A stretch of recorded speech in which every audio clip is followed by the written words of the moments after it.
Hello everyone, I'm Denise Love, and in this video I want to do something a little bit different and show you some books that inspire my creativity. And that doesn't mean that they're teaching you how to do art or anything like that.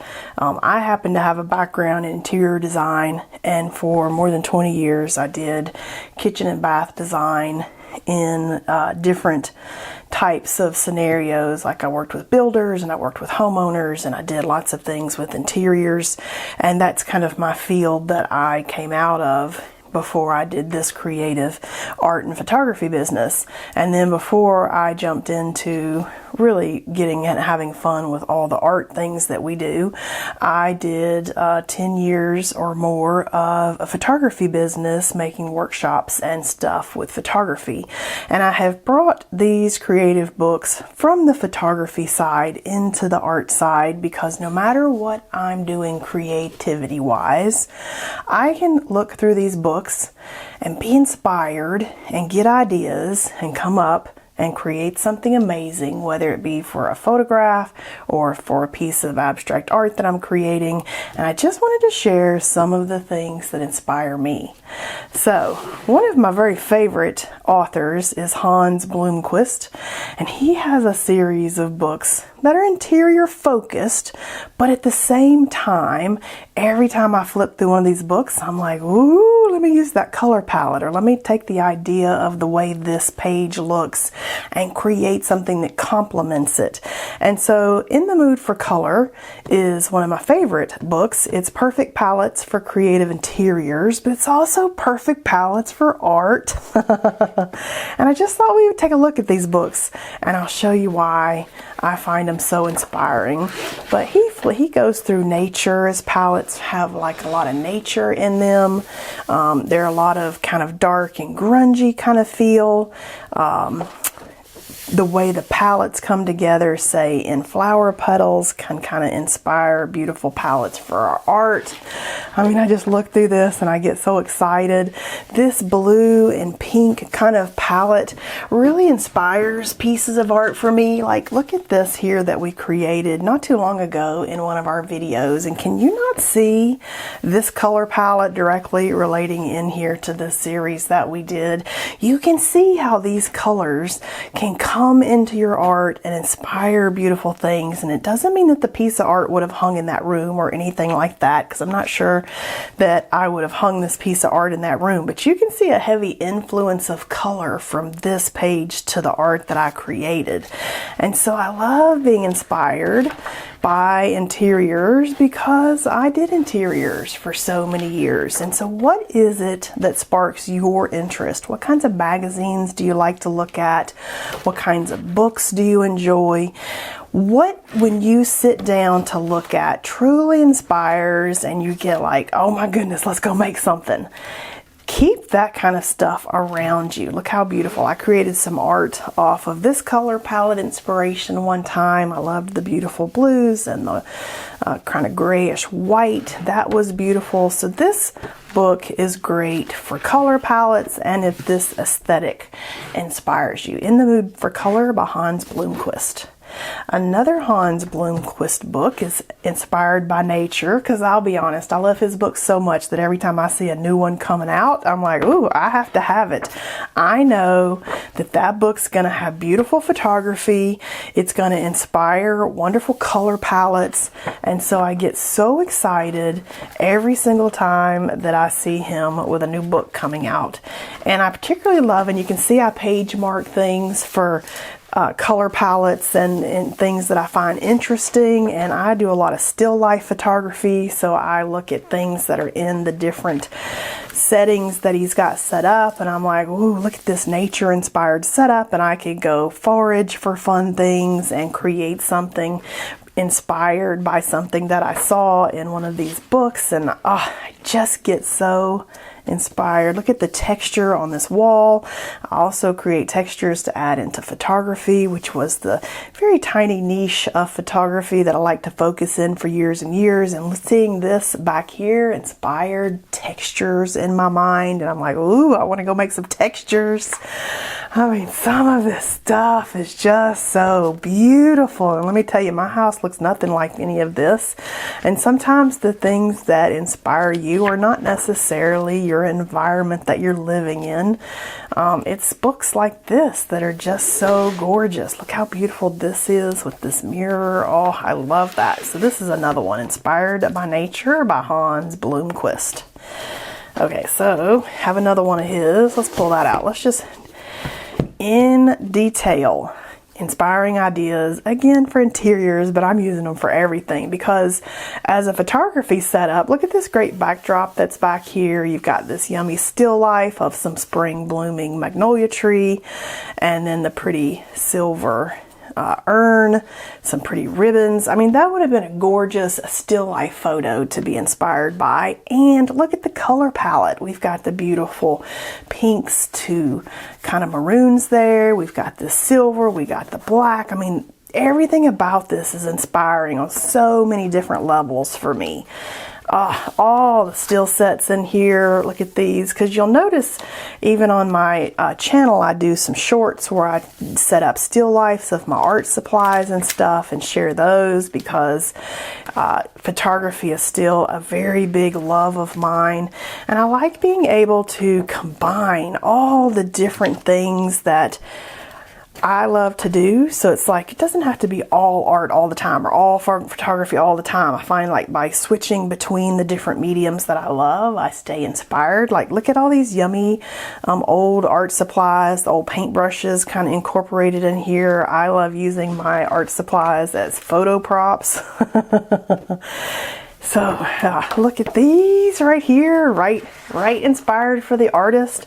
I've got some of these old palettes that I'm going to eventually paint on and maybe hang on the wall, kind of like this, and they can be my own decoration of palettes that I've painted, because you can get little wood palettes at the art store for a pack of several of them that are not very expensive, and then you can paint those and hang them up as further evidence of the art and color palettes that you loved or that inspired a series. Oh, paintbrushes, look at that. Oh, the beautiful colors. So this is another book that I can always open and get super excited about. Hans Blomqvist, In Detail. And I'll link the books that I can link under this video. So we're going to get to this little lady in a second. Let me pull the others and I'll save her for last. So this is a fun here. Hillary Robertson. This is The Stuff of Life, Arranging Things Ordinary and Extraordinary. So again, while it's kind of interior focused, which happens to be my own passionate spot that I stayed in for, more than 2 decades, it's still beautiful for color inspiration, art inspiration, color inspiration, still life photography inspiration. So you can see when I say these aren't necessarily books that teach you how to do art. They're more just a feast for the eyes, taking in the beautiful pieces. And as I come back here, I've actually, look at this, when you like to have this like gallery of art in your house. It's so gorgeous. And I've used this book in my photography inspiration. I did a whole photo series on this yummy blueberry inspiration. So you can use these for so much. And I like putting little tabs in the books for pages I want to go back to. Maybe a tab talking about why that page interested me and what my inspiration was, because if I don't come back to it immediately, I might forget where it was or what I was looking at. But if I put a little note in there that's like inspiration set, ? I can be like, oh yeah, I tended to use that to inspire something. So love that. Yummy, The Stuff of Life. And then here we go. This book is beautiful also. Curate, by Linda Gardner and Allie Heath. And this is inspiration for homes again, but look at all the yummy inspiration. Like, look at this page. Oh my gosh, it's just so gorgeous. I love the colors. I love looking at it for art ideas, color ideas, still life ideas. I mean, this book is truly beautiful, and I love the way they've separated it out into beautiful mood boards that you can then be like, ooh, check out the greens and check out the moodiness and check out the sets that they've got in there. I really love all of these that they have in there, the fabrics, the texture. I mean, now I'm thinking abstracts in some yummy grunginess, and I can feel some art ideas just coming to me. Oh, I just love these books. Oh, these are so much. Look at these. Oh, shades of brown and cream. Little pop of maybe a color thrown in there. Or you could do like creams and grays and pop in that brown. Oh, these are beautiful. I love book stacks. Oh, it's one of my favorite things to photograph is book stacks. I've done that several times, and I'm always inspired by a good book stack. You're like, what books are those? What stories did they tell? What mysteries and fun adventures do they hide? Love, love that. And then you can get ideas for how to hang your art in your own home. I really love how these are hanging on bull clips. You know, these things that you get from the art store, and those look more like a bronzy color. So if you can only find like bright colored silver ones, just spray paint them darker. But that's a bright one right there. But that's how you could hang stuff like above your art table and be inspired by the stuff you've been doing. So I love that, in being inspired by art setups. So this definitely a beautiful book to be inspired by, and that's Curate by Linda Gardner and Allie Heath. And then one of my very favorite, along with the Hans Blomquist, is Sibylla Court. All of her books are amazing. They're not necessarily all still available, but I'll link the ones that I can find below. But this one is Nomad, and she's very inspired by her trips to India and some different things in her family, and I just find the way that she does color and ideas in her books so inspiring. Like this right here, right up my alley. We can see again with that color palette that I was even looking at a little bit earlier, you can see the yummy pinks inspired, the little blues inspiration. You can kind of see some things that just grab my attention, and I'm like, oh, these are so beautiful. And look at this. Oh my goodness, all these shades of green and this yumminess with the yellow pop and this yummy blue down here and all this texture. I'm looking at that thinking, man, I wish I could go photograph that wall because that texture is so gorgeous. And I love this idea of these color palettes painted on like a raw canvas or a linen. Look how gorgeous that painted color palette is. So that might be a fun idea to include in like some art that I do, or as part of a class or a warm-up exercise, or maybe I just paint some of those for myself because color palettes are fascinating to me. Just beautiful. And I love how she just kind of separates this book into different types of color palettes. Look at the beautiful red. So this is a beautiful book, and all her books are kind of like this. And I'll tell you, every time I go to look at one of these books and I start flipping through it, or I stop and I'm reading stuff and I'm just looking at the photos, and maybe I've only got 3 or 4 pages in, every single time some new idea comes to me, and I'm like, okay, let me put this book down and let me go do this creative thing that I was thinking of, and let me come back to this after I've kind of got that idea down. Because for me, I got to ride that wave of creativity when it hits me. And in the times that I'm just feeling stuck or down, or I'm just not getting where I want to go with a project, I will stop and come look through a book and kind of re-energize and re-inspire, sitting on the porch, listening to the birds. So this one is harder to get. It's Gypsy. It's A World of Color and Interiors by Sibylla Court, but it's so lovely. This is probably the most expensive of her books that I got because it was harder to get, but it's so inspiring. And I just love looking at abandoned buildings with interiors set up in it, like that picture that we just passed that looked like an abandoned Look at that. That is just yummy, yummy. And, you know, texture and pattern and things that are created by water on the wall in houses that have been abandoned that you can't really get any other way but organically through the years. I just find that so lovely and inspiring.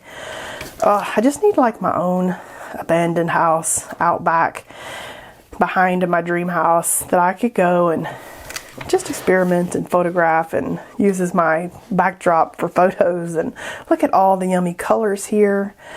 Oh, look at these. I love this.